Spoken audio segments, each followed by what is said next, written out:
Changing the background color in Mailchimp can enhance the visual appeal of your emails. Here's a step-by-step guide to do it. Log into Mailchimp.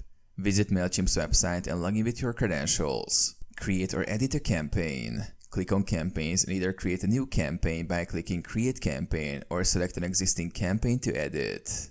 Access the email builder. Click Design Email to enter the email builder where you can customize your email content. Open Style Settings. In the email builder, go to the Design tab on the right sidebar. Click on Page to open the style settings for the entire email. Change background color. In the page settings, find the background section. Click on the color swatch next to background to open the color picker.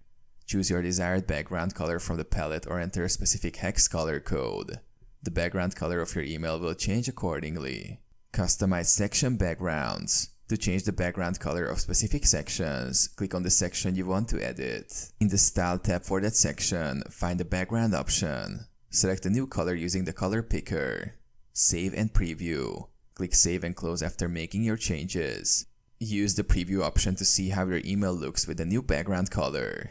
Test and send. Send a test email to yourself to ensure the background color appears as expected across different email clients. Once satisfied, send or schedule your campaign.